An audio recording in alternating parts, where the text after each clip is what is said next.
Good morning, I'm Taylor Wilson, and today is Friday, July 19th, 2024. This is The Excerpt. Today, that's a wrap on the Republican National Convention. Plus, we discuss how to put the shooter from last weekend's assassination attempt in context, and we remember Bob Newhart. Former President Donald Trump accepted the GOP's nomination on the final night of the Republican National Convention in Milwaukee. In all, the speech had more of the air of a campaign rally than a carefully crafted acceptance address, and at 92 minutes, it was the longest acceptance speech in modern times. Still, in the wake of the assassination attempt last weekend, Trump called for unity.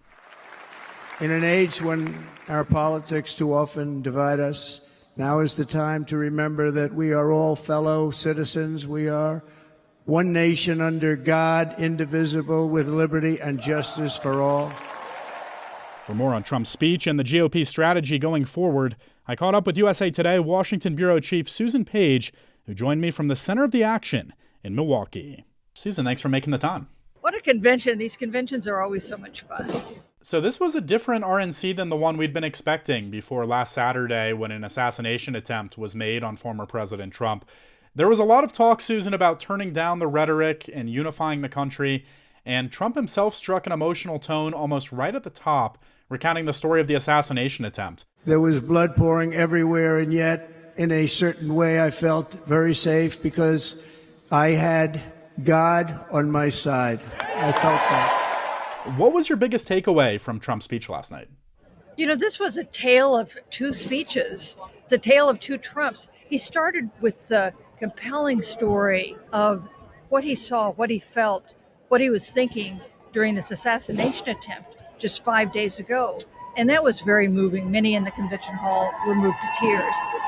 But then he went into a riff of the classic Donald Trump, full of grievance, complaining about the Democrats, saying Biden was the worst president in American history, referring to crazy Nancy Pelosi. This was not in his script. This was not the plan for his campaign. So you really got both Trumps there all at once. This convention generally has been trying to recast Trump as a more sympathetic figure, someone with softer edges, and it's done that. But in this speech, you saw both possibilities, the classic Trump and the new Trump. And you know, Susan, speaker after speaker leading into this final night of the convention described Trump as a kinder and gentler version of the bombastic Trump voters have known in the past. Did he pull that off last night, and was he able to win over any moderate voters? You know, that's the question, because Republicans now think it's possible they can have a really sweeping victory in November, given the disarray of the Democrats. And the shooting and the already iconic photograph of him raising his fist and shouting, "Fight, fight, fight," that is compelling stuff politically. But you also heard the Donald Trump that has so polarized our politics for nearly a decade. He cast America as a nation in decline, and he blamed Democrats for that decline. One of the big developments this week was, of course, Trump's choice of J.D. Vance as running mate. Just how big a part of this convention was Vance, Susan? And, you know, what's the tone like around him among Republicans moving forward with this campaign? Was there a united front around this decision and in general this week? This is a united Republican Party, and there are some elements of the party less than thrilled with J.D. Vance. He's got a very America First foreign policy. He's spoken against aid to Ukraine, for instance. But in general, there was no dispute, no objections about anything, not even about the big changes that were made in the party platform.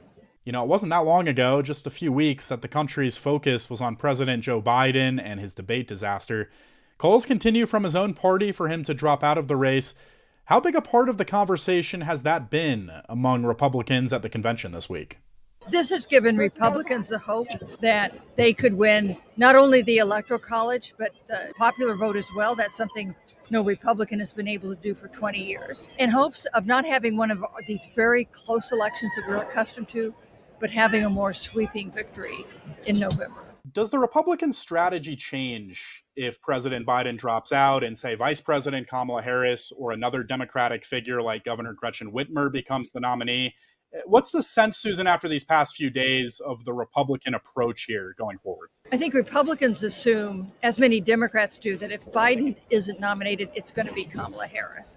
And Trump strategists insist that they can hold the vice president as responsible for the record of the administration as the president. That said, though, if Biden is not nominated for a second term, if Kamala Harris becomes the top of the ticket, that is going to be a different race in some fundamental ways than the one we've been covering for a year. Great insight, as always, at the end of a busy week. Susan Page is USA Today's Washington Bureau Chief. Thank you, Susan. Thank you. Former First Lady Melania Trump attended the convention's final day, but she did not deliver a speech after being mostly absent from the campaign trail this year. The decision not to speak was unusual, given her addresses at the 2016 and 2020 Republican conventions.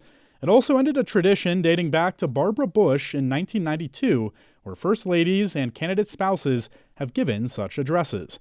Trump's son, Eric Trump, did speak at the convention yesterday to say his father has proven that he is not fueled by personal ambition, but by courage, determination, and love for the American people. The shooter who attempted assassinating former President Donald Trump could become a historical footnote, but advocates say the focus should be on motive, not notoriety. I spoke with USA Today investigative reporter Nick Penzenstadler for more. Nick, always good to hear from you. Yeah, thanks for having me. So, Nick, what does research tell us about notoriety and fame, and that for many would-be assassins, or indeed assassins, that's what they're looking for when they carry out these acts?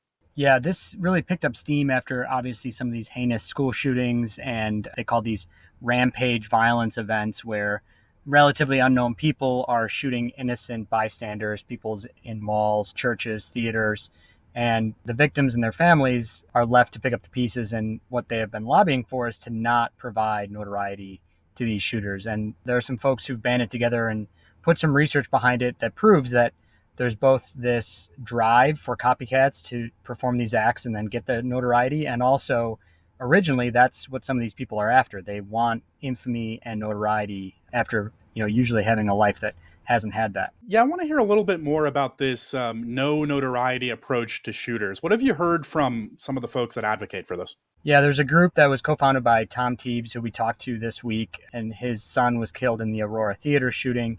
And they have a protocol for journalists and historians that basically says try to limit the likeness and image and the name of these shooters, and to dig into their motivations, their psychology, maybe what drove them, some of the red flags to try to prevent this.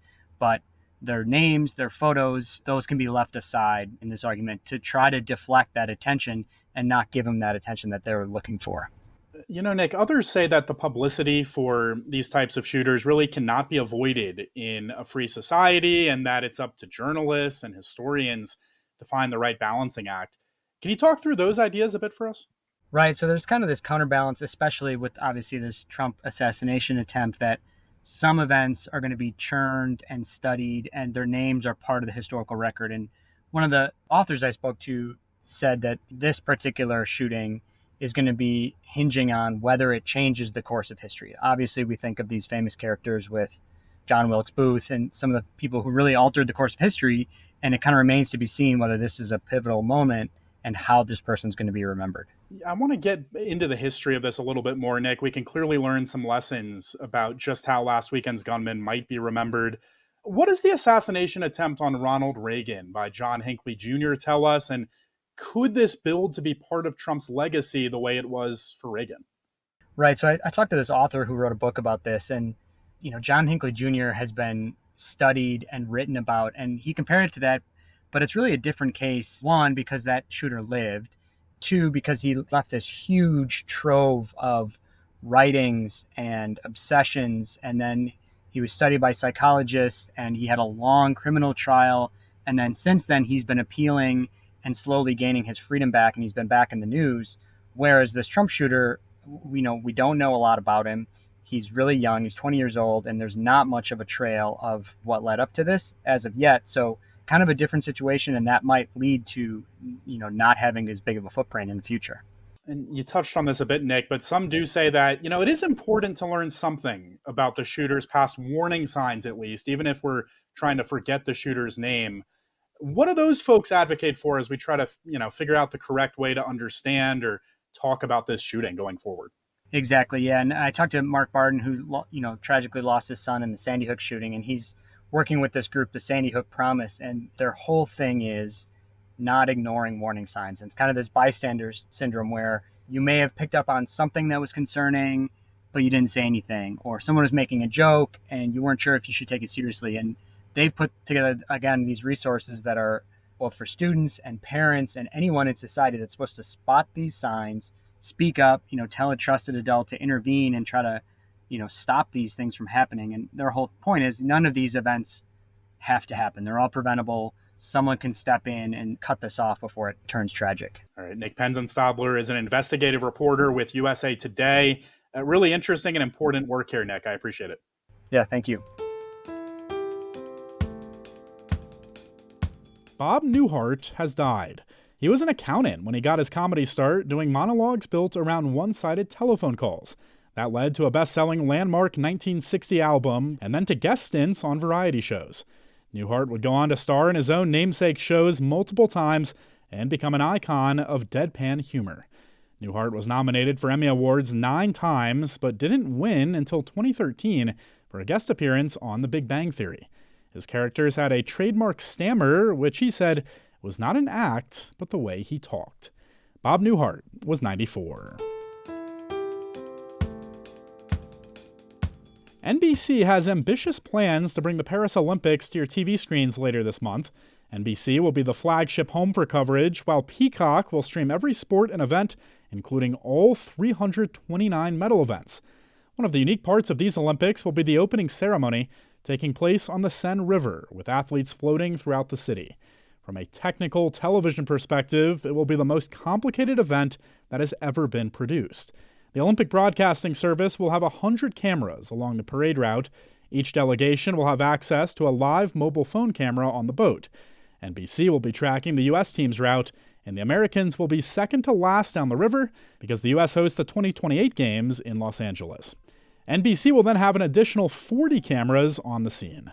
Meanwhile, at USA Today and the USA Today Network, we'll have dozens of folks on the ground in Paris.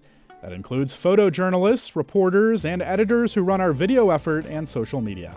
They'll be covering the athletes, competition, and off-the-field issues like security and how to help keep athletes safe during the opening ceremony. You can read more with a link in today's show notes, and the opening ceremony is set for next Friday. Thanks for listening to The Excerpt. We're produced by Shannon Ray Green, and our executive producer is Laura Beatty. You can get the podcast wherever you get your pods, and if you're on a smart speaker, just ask for The Excerpt.